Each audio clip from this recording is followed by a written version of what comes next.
国率先带头，德国改变谨慎态度，明确加入新8国联军。网友一看都乐了，还不够中国塞牙缝？敬请关注本节目，了解详情。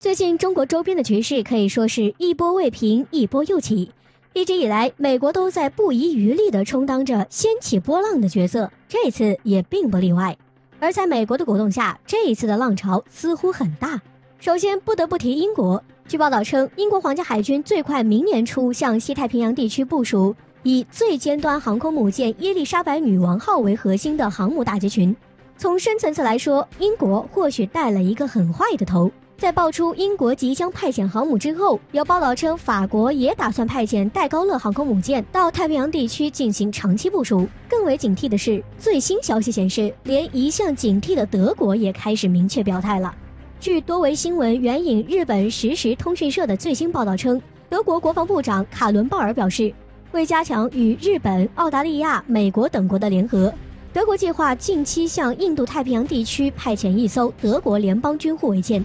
分析人士指出，相比于德国此前在对华问题上的谨慎态度，这一次德国则是明确在对华问题上表态。这样的决心我们不能不警惕。我们知道，虽然英法德不像美国那么极端地看待和对待中国，但是在他们的潜意识里，其实和美国是一致的。他们都不希望中国过于强大，所以在印太地区平衡中国影响力方面存在着共识。但是受制于各国的现状，他们即使真正凑在一起，也只能是一盘散沙。拿英国来说，其在叫嚣完要向中国周边派遣一艘航母后，另一艘航母威尔士亲王号就爆出漏水。据事故评估报告显示，该次漏水事件将直接导致威尔士亲王号至少在明年5月之前都不能离港。再来说说德国，其目前是欧洲的4大传统军事强国之一，自然是有一定的战斗力。但是仔细关注报道就会发现，此次德国向太平洋地区派遣的仅仅是一艘护卫舰。基本可以肯定的是，德国的这次军事行动仅仅只是一次象征意义。这消息乍一听似乎十分吓人，8国联军主力又要齐聚中国周边。但是细一看呐，一艘护卫舰加上动不动就漏水的航母，过程中别闹出笑话就行。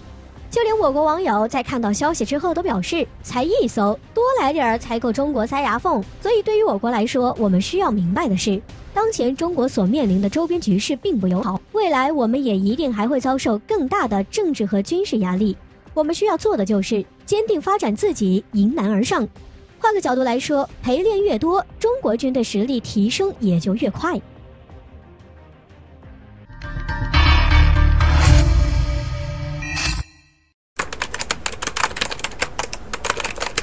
一旦进入1级战备状态，火箭军有多可怕？美军最新报道给出密密麻麻的数据，东风家族齐上阵。敬请关注本节目，了解详情。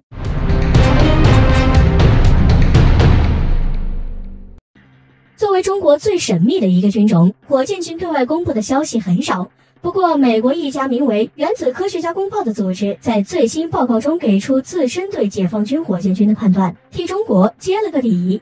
在报告中，美国研究人员认为，解放军火箭军目前共有40支弹道导弹旅级部队，较2017年增加35%。目前，解放军仍在组建新的弹道导弹旅，而对于这40支弹道导弹旅级部队，美军也给出了有关的部署情况，称在40支部队中有12支目前被部署在东部战区和南部战区。另外，据卫星照显示，位于福建和广东的火箭军基地近来有升级或扩大的迹象。对于核弹数量的猜测，美媒认为解放军拥有350枚核弹头，其中272枚作为陆基使用，48枚作为海基使用，约20枚为空基使用。当然，就目前实际情况来说，单看这一数量并无多大的威慑作用，因为据报道宣称，目前美军拥有3800多个核弹头，而俄罗斯拥有将近4500多个。真正具有威慑意义的，在于我军的东风系列家族，这在美军的这份报告中也体现得淋漓尽致。总的来说，东风系列各成员的数量，美军都给出了一个猜测。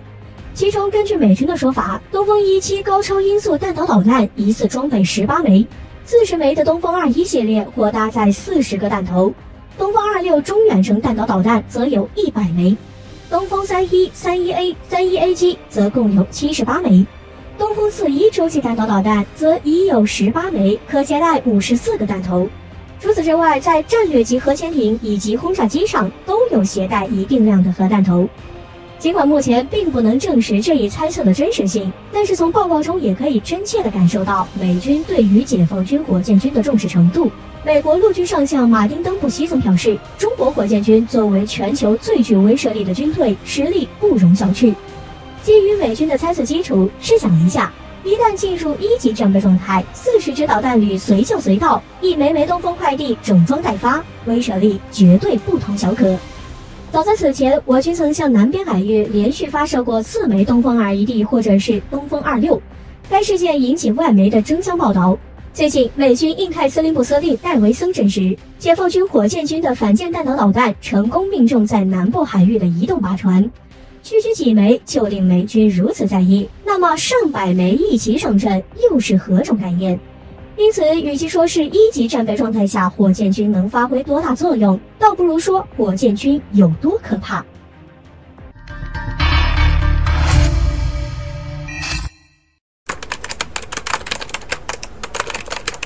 印澳凑在一起密谋后，终于意识到问题大了。印度外长对中印对峙表态，语气不一样了。敬请关注本节目，了解详情。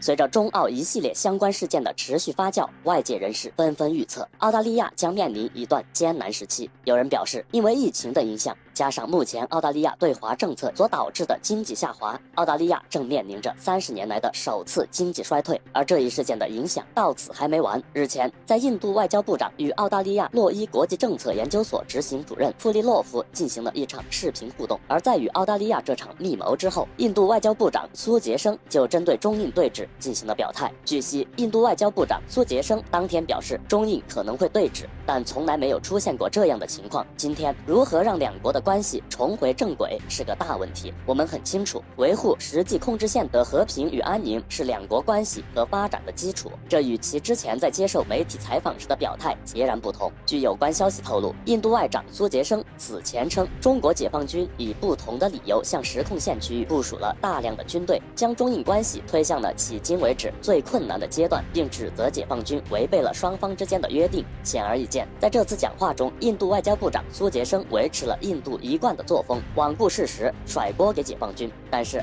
在这次与澳大利亚进行视频互动时，其语气不一样了。从其表态上来看，似乎有和解的意味在。某种程度上，印度的处境与澳大利亚的处境十分相似。一方面，他们都在对华问题上频频发表不当言论，比如在最新的印度30万农民发起的挺进新德里抗议运动中，印度政客宣称中国和巴基斯坦是农民抗议活动的幕后黑手。而至于如何得出这一论点，该名人士并未给出任何证据。对于这样的言论，国际调侃称，印度农民抗议幕后黑手这个锅绕地球100圈也落不到中国头上。而另一方面，印度和澳大利亚同时都与中国有着莫大的经济联系。据数据显示，在过去5年中，印中经济关系显著增进，尤其是在科技行业。如今两国之间的贸易、直接投资和并购总额高达数百亿美元。而对于印度的中印边际冲突之后急切想要脱钩的举动，分析人士指出，印度越是试图向中国施加更大压力，就越有可能比中国受到更多惩罚。因此，此次印度和澳大利亚在会面之后的这次发言，某种程度上或许是印度意识到问题大了。事实证明，那些试图通过抹黑中国与中国经济脱钩的国家，最终下场会很惨。